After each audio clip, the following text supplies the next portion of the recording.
இலவசமா புது WhatsApp video ஸ்டேட்டஸ்கள் ஒரே ஆப்பில். இந்த ஆப்பை டவுன்லோட் பண்ண வீடியோக்கு கீழே இருக்க லிங்கை கிளிக் பண்ணுங்க.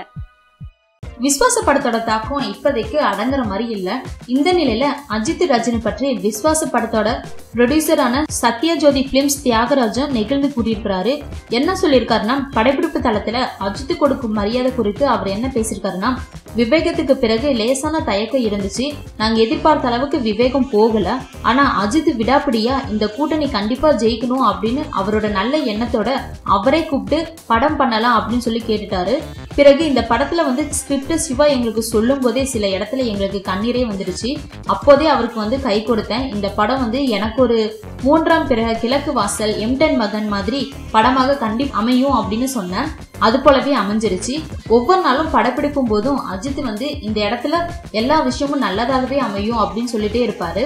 ஆரம்பம் முதலே அவருக்கு இந்த படம் வெற்றி பெறும் அப்படின்னு ஒரு நம்பிக்கை இருந்துட்டே இருந்திருக்கு. படம் ரிலீஸ் ஆன மறுநாள் அஜித் சார் அழைச்சி, நம்ம எதிர்பார்த்த மாதிரி இந்த படம் நல்ல வரவேற்பு கிடைச்சிருக்கு. உங்களுக்கு நான் மிகவும் ரொம்ப கடமைப்பட்டிருக்கேன். உங்களோட கடின உழைப்பினால தான் இந்த படம் வெற்றிகரமா அமைஞ்சிருக்கு அப்படின்னு சொல்லி சொன்னேன். வேலைன்னு வந்துட்டா போதும் அஜித் நேரம் காலம்லாம் பார்க்கவே மாட்டாரு. எவ்வளவு நேரம் ஆனாலும் இருந்து முடிச்சுட்டு தான் போவாரு. ரஜினி சாரும் அவரோட நான் 6 படம் பண்ணியிருக்கேன், வேலை செஞ்சிருக்கேன். அவரும் இதே போலதான் அடுத்தருக்கு மரியாதை கொடுக்குற விஷயத்துல மற்றவர்கள் அஜித் கிட்ட கண்டிப்பா கத்துக்கணும்.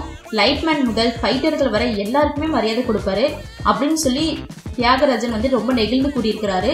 இது பற்றின உங்களோட கருத்துக்களை கீழே இருக்க கமெண்ட் பாக்ஸ்ல கமெண்ட் பண்ணுங்க.